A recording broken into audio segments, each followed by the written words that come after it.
Good morning. At least I hope it's a good morning for you. It is Tuesday morning. Hope you're up with the chickens like me. No, I'm kidding. I have been up for a while. It took me forever to go to sleep last night, too. Ooh, when the Lord supercharges you right before you go to sleep, He makes it impossible for you to go to sleep.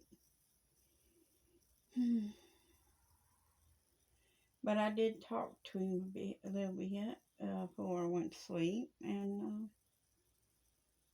but I get up and I go down the same way, with Jesus stayed on my mind. There is purpose in this. Jesus is always on my mind. He's never far from my thoughts, ever. When I do my daily tasks, sometimes I'll get into some conversations with people.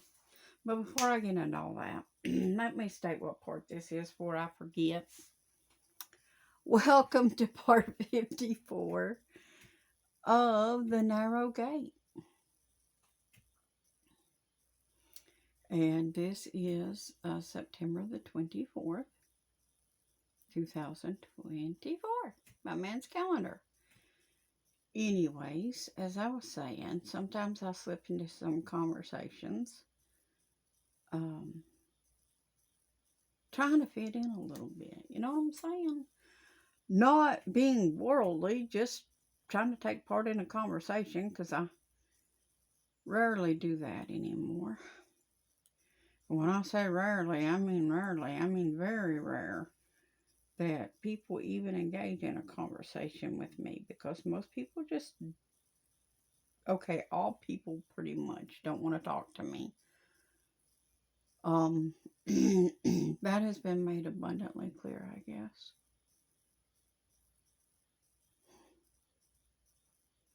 But you know what? I'm wise enough to know that if the Father wanted me to have people in my life to talk to me, He would put them there.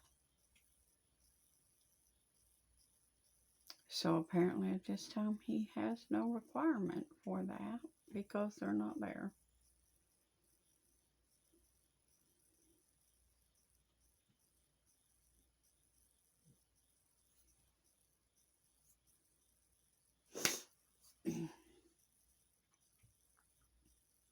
Gonna make me do it, aren't y'all? Thought so.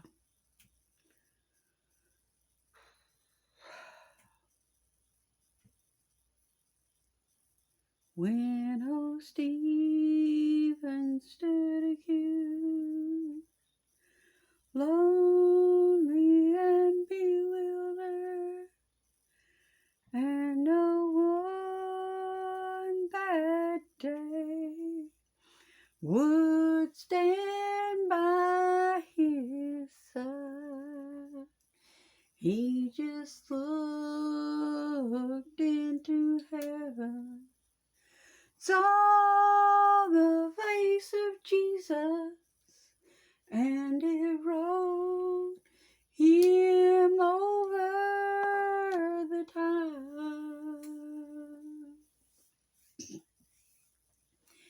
And I've never said a prayer that He couldn't answer, and I've never shed a tear that He couldn't dry.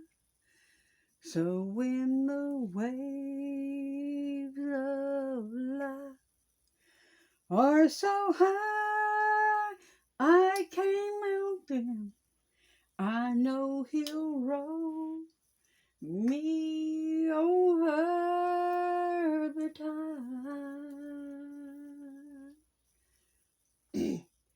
When the world is closing in, oh yeah, 'cause it do that, and life becomes a burden, and you want to run, like Elijah to the cave.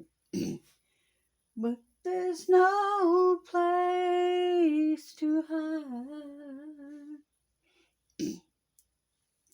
You can just do like old Stephen. Look into heaven and see the face of Jesus.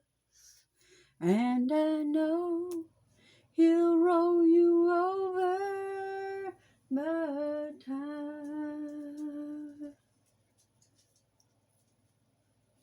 'Cause I've never said a prayer that He couldn't answer, and I've never shed a tear that He could not dry.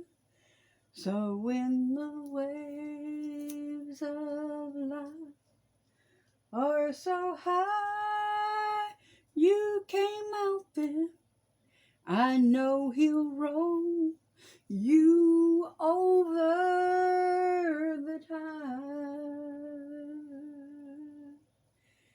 Yes, when the waves of life are so high, you came out then, I know He'll roll you over the tide.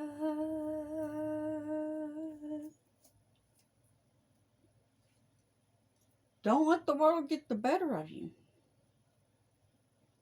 And yeah, I guess I've hit my juniper moment.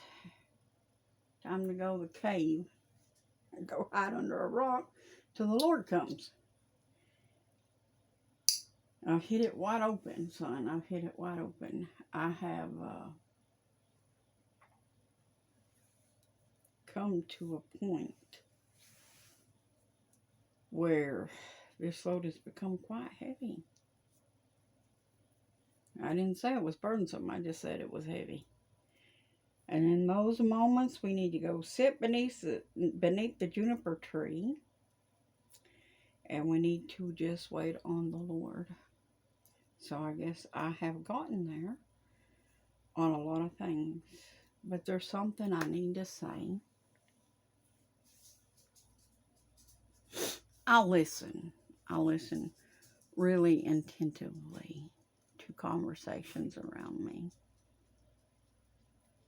I don't talk a whole lot, but every now and again I engage in one or two of them. And if we're not careful, we'll slip into gossiping in some of these conversations.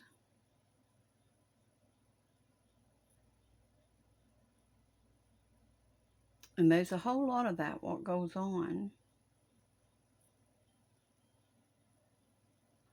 More than people realize in the churches.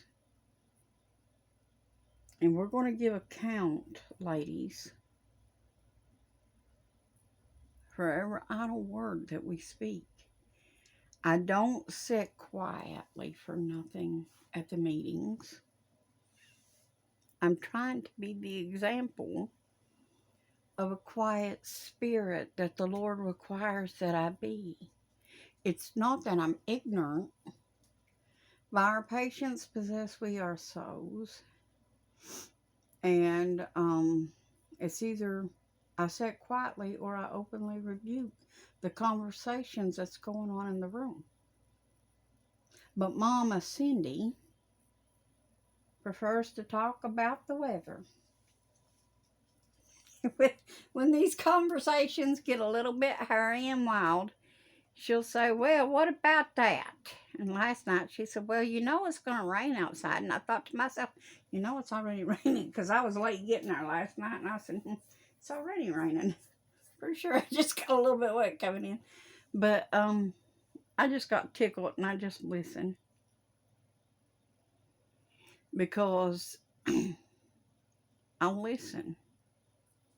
And I pray about it. And I say, Lord, how can I address this? Because certainly I do not want to offend the Lord's children. I don't even know if y'all listen to these videos, ladies. But every idle word, remember that. And every word spoken about somebody in those meetings, the Lord is hearing. Every word. Now, I did engage in the one part of the conversation where I said that the one person did come to my workplace. That was just because that really threw me off my game that day. And I was quite baffled by it and taken back, trying to understand why somebody would come and sit an hour at my workplace and so forth. And I was trying to gain understanding into that person and why they did that. See, because I know what the Lord has told me about things. And I wondered, I won't lie, if they be one of them people that the Lord has warned me about. When people do things that is quite out of the ordinary, I pay attention. It's not that I'm trying to gossip. I'm not. I just want to understand why. And I don't know people, a lot of people, because I'm kept to myself. And you know what, though? That prevents gossip. And I certainly do not want to gossip. I never intend to. Never intend to. I have gone to people for prayer for people and got called a busybody for it. What busybody? God's the one who tells me most of what I know. How am I busybodying? But whatever, because I don't talk to people. I don't have conversations with people. Y'all seem to think, and please don't ask me about my sister, my actual blood sister and stuff anymore. I would prefer that you didn't, because here's the thing. I don't know. She may be my neighbor and may live 2 steps from my front door, but I don't know. She lives her life. That's all I could tell you. They live their life. I don't know how they doing. It ain't that I don't want to know how they doing, because I love them and I pray that they be well and that all is going well. But I don't like to impose on people, and I'm not invited. So I don't go where I'm not invited. Because if the Lord's not welcome, I don't want to be anywhere anyway. Okay? I'm just going to put it that way. And as I look around this world, even in the churches today, I see the Lord is not invited to the table. Not really. And because if he was, we wouldn't be gossiping about people behind their backs. And we certainly shouldn't talk about people for any reason.